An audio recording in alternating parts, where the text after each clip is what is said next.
No Japão, eles fazem isto.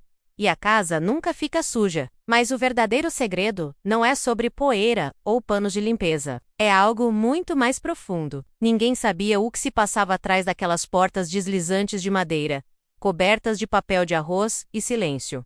A casa de Hana sempre pareceu perfeita. O chão brilhava, o aroma do chá verde era constante, e as flores no jardim pareciam se curvar diante da brisa da manhã. Mas quem olhasse um pouco mais fundo, perceberia que aquela limpeza quase obsessiva não era um hábito, era uma penitência. Hana era uma mulher de 40 anos, de gestos lentos e olhar distante. Vivendo na pequena cidade de Nara, dedicava os dias a limpar, dobrar, polir, alinhar. Não havia um grão de poeira, um fio fora do lugar. Cada manhã começava às 5, e sempre com o mesmo ritual. Abrir as janelas, respirar o ar frio e repetir baixinho uma frase que o filho dela costumava dizer quando era pequeno. Mamãe, uma casa limpa é uma casa feliz. Mas havia anos em que aquela voz já não ecoava mais nos cômodos. O filho de Hana, Haruto, tinha morrido aos 7 anos. Um acidente banal.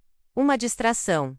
Um segundo que ela nunca perdoaria. Ele havia atravessado a rua correndo para levar uma flor à mãe, e um caminhão o atropelou. O tempo parou naquele instante. Desde então, Hana nunca mais chorou na frente de ninguém, mas limpava, todos os dias, por horas, como se cada movimento de limpeza fosse uma tentativa de apagar a culpa que grudava em sua alma como poeira antiga. A vizinhança comentava. Ela enlouqueceu, diziam uns. Está se purificando, diziam outros. Mas ninguém ousava interromper, porque de alguma forma, aquela casa sempre exalava paz, menos uma paz triste, mas pura. Foi então, numa manhã de inverno, que algo mudou. Hana acordou e percebeu que o vaso favorito de Haruto menos aquele onde ele havia plantado sua primeira mudinha de sakura menos estava rachado. Uma rachadura fina, quase invisível, mas suficiente para deixá-la sem ar.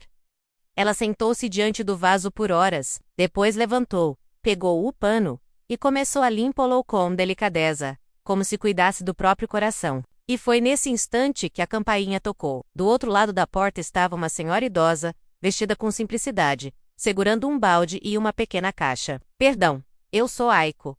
Vim oferecer ajuda, disse ela. Hana estranhou. Ninguém aparecia ali há anos, mas havia algo no olhar daquela mulher. Uma serenidade antiga, menos que a fez permitir a entrada. Aiko caminhou até a cozinha, olhou em volta e, sem julgamento, apenas murmurou. Está tudo limpo, mas falta vida. Hana sentiu o coração disparar. Era a primeira vez em muitos anos que alguém ousava dizer algo sobre aquela casa. Nos dias seguintes, Aiko passou a visitá-la, sempre trazendo algo pequeno. Uma flor, uma receita antiga, uma lembrança. E ensinava coisas simples, mas profundas, como a forma correta de limpar o chão ajoelhada, agradecendo silenciosamente a cada canto da casa. Como o ato de varrer podia se tornar um exercício de gratidão, não de culpa. E principalmente, que o verdadeiro sentido de manter a casa limpa era não permitir que o coração se enchesse de poeira. No início, Hana resistia. Achava que Aiko não entendia o que ela sentia. Mas aos poucos, foi percebendo que aquelas visitas estavam limpando algo muito mais profundo do que o chão. Uma tarde, enquanto as duas dobravam lençóis, Aiko contou sua história. Havia perdido o marido na guerra e o filho na pandemia. Por anos, limpei minha casa como quem tenta reverter o tempo, até entender que a casa não guarda culpa menos, ela guarda amor. A poeira não vem de fora, vem de dentro. Essas palavras ficaram presas na mente de Hana.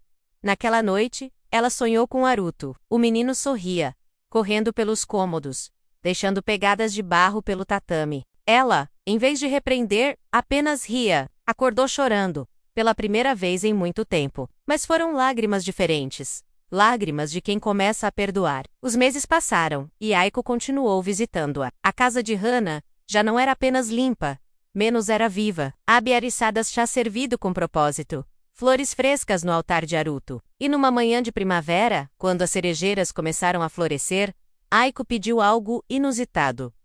Vamos surrar a caça. Hana arregalou os olhos, confusa, mas Aiko abriu as janelas, deixou o vento entrar, espalhou pétalas pelo chão e começou a rir. Veja, Hana, a vida também é isso, um movimento, a desordem bonita das coisas que respiram. E pela primeira vez, Hana riu também. Um riso tímido, quebrado, mas sincero. Ela sentou-se no chão, cercada pelas pétalas, e sentiu que algo dentro dela finalmente se soltava. Aquela rigidez, aquele peso que a mantinha presa ao passado, estava indo embora. Nos dias seguintes, Hannah começou a escrever pequenas cartas ao filho. Deixava-as presas sob o vaso rachado, o mesmo que Haruto havia usado. Em uma delas, escreveu: "Hoje entendi, meu filho, que não era a casa que eu tentava limpar. Era o vazio que ficou quando você se foi. Mas agora, esse vazio também tem flores." Aiko leu a carta e em silêncio sorriu. "Você fez o que poucos conseguem, Hannah." Limpou a alma. 1 ano depois, Aiko adoeceu. O tempo levou sua força, mas não sua paz. No último dia, pediu que Hannah cuidasse de sua casa, como cuidou da própria. E assim fez. Quando entrou na casa de Aiko pela primeira vez, Hannah se surpreendeu. Havia poeira nos cantos, papéis espalhados, o cheiro de incenso antigo, mas o lugar transbordava amor. Sobre a mesa, uma última carta esperava por ela. "Querida Hannah, se está lendo isso, é porque eu finalmente descansei. Cuide da minha casa como cuida da sua. Não com perfeição, mas com amor. E quando o vento levantar a poeira, não tenha medo. É o jeito que o tempo tem de nos lembrar que ainda estamos vivos."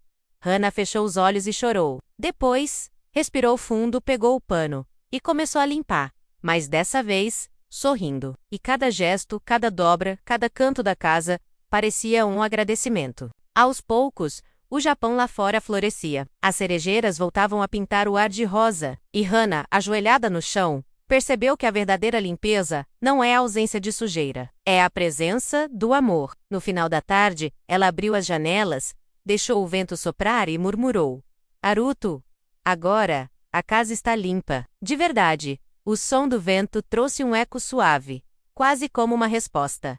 "Eu sei, mamãe." E pela primeira vez desde aquele dia trágico, o sol iluminou a casa por inteiro. Às vezes limpamos a casa tentando apagar o passado, mas o verdadeiro segredo japonês está em outra coisa. Limpar é um ato de amor, não de culpa, e só quando o coração está leve é que a casa fica realmente limpa. Se essa história tocou você, compartilhe. Talvez alguém precise ouvir que ainda é possível recomeçar. Deixe seu like e se inscreva no canal para mais reflexões como esta. Muito obrigado por assistir.